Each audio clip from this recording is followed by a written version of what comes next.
কোরআন রহমতুল্লাহি আলাইহি কালেমার দাওয়াত দিয়েছেন অসংখ্য ওলিয়া উলিয়াগণ।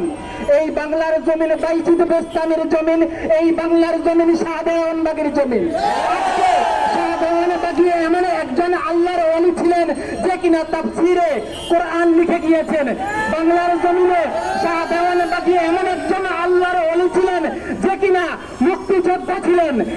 শাহজাহান বাগী এমন একজন ওলি আল্লাহ ছিলেন যে কিনা 30 বছরে বাংলাদেশে এমন পরিবর্তন করেছেন, এমন সংস্কার করেছেন অন্য আল্লাহর ওলিরা যা করতে পারে নাই। এজন্য আজকে শাহজাহান বাগীর উপর এত অত্যাচার, এত নির্যাতন। আজকে যারা বাংলার দেশে শাহজাহান বাগীকে মুছে দিতে চান, তার নামকে মুছে দিতে চান, আপনারা ভুলে গেলে চলবে না শাহজাহান বাগীর একজন ভক্ত মুরিদ, একজন শাহজাহান বাগী। শাহজাহান বাগীকে প্রতিহত করা সম্ভব নয়।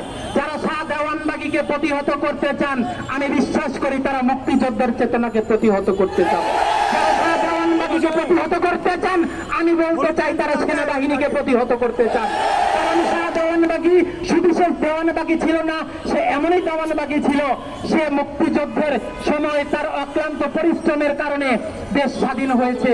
সে সেনাবাহিনীতে অক্লান্ত পরিশ্রমের কারণে সে আজকে অক্লান্ত পরিশ্রম এবং ভূমিকা রেখেছেন এই দেশের জন্য। আজকে শাহজাহান বাগীর প্রধান সংস্কারের মধ্যে 3টা প্রধান সংস্কার। এই 3টা প্রধান সংস্কারের মধ্যে প্রধান একটা সংস্কার হচ্ছে শাহজাহান বাগী বলেছিলেন আমার আল্লাহ নিরাকার। শাহজাহান বাগী বলেছিলেন আমার রাসূল গরিব নয়। শাহজাহান বাগী বলেছেন আমি মুক্তিযোদ্ধা এবং মুক্তিযুদ্ধের অধিকার নিয়ে এই বাংলার জমিনে কাজ করে যাব ইনশাআল্লাহ। লাল সবুজের পতাকা দেখলে তুমিও হবারে হিংসা হতেই পারে, কিন্তু এই লাল সবুজের পতাকার মধ্যে আমার হাসান হোসাইন মিশে আছে। এটা হাসান হোসাইনের বাংলাদেশ। আমার সোনার বাংলার মধ্যে সোনার মদিনা যেমন মিশে আছে, এই সোনার বাংলার মধ্যে মুক্তিযোদ্ধার চেতনা মিশে আছে। আজকে তাদেরকে হুঁশিয়ারি করতে চাই। 1 মিনিটের মধ্যে আমি আমার বক্তব্য শেষ করব। আজকে যারা শাহপরানের মাজারে হামলা করেন, এটার তীব্র নিন্দা এবং প্রতিবাদ জানাচ্ছি। আপনারা ভুলে গেলে চলবে না, আপনারাই কিন্তু ঢাকা বিশ্ববিদ্যালয়ের মধ্যে কিছুদিন আগে লুঙ্গি ডান্স করেছেন নাকি? করেছেন না করেন নাই? আপনারা ধানমন্ডি 32 নম্বরে লুঙ্গি ডান্স করেছেন। আপনারা বিভিন্ন জায়গায় বিভিন্ন বিশ্ববিদ্যালয়ে এখন কাওয়ালি করছেন। যদি এটা মাওলানাদের কাছে কোনো সমস্যা হয় না, তাহলে সুবিধার মাজারে গান বাজনা করলে কেন সমস্যা হবে?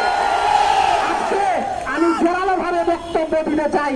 আমার ঘোষণা, হয়তো আমাদের সাথে যারা আন্দোলনে শরীক হয়েছেন প্রথম থেকে, আমরা এই মাজার ভাঙার বিরুদ্ধে আন্দোলন করেছি।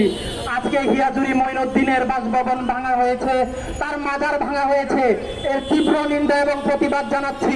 আমাকে বিভিন্নভাবে হুমকি দেওয়া হচ্ছে, সমঝোতা করা হচ্ছে। আপনারা যারা মিডিয়া আছেন তারা এই কথাগুলো রেকর্ড রাখেন। আমরা কারো কাছে আপোষ করতে জানি না।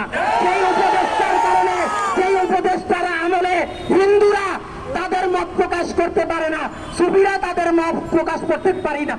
আজকে সেই উপদেষ্টার, ধর্ম উপদেষ্টার অতি দ্রুত পদত্যাগ করে তার দায় স্বীকার করে নিয়ে যদি বৈষম্য বিরোধী ছাত্রদের হাতে ছেড়ে দিয়ে এই বাংলাদেশকে পুনরায় স্বাধীন করার ঘোষণা দিচ্ছি। আসসালামু আলাইকুম ওয়া রাহমাতুল্লাহি ওয়া বারাকাতুহু। জয় হোক বিশ্ব মানবতা।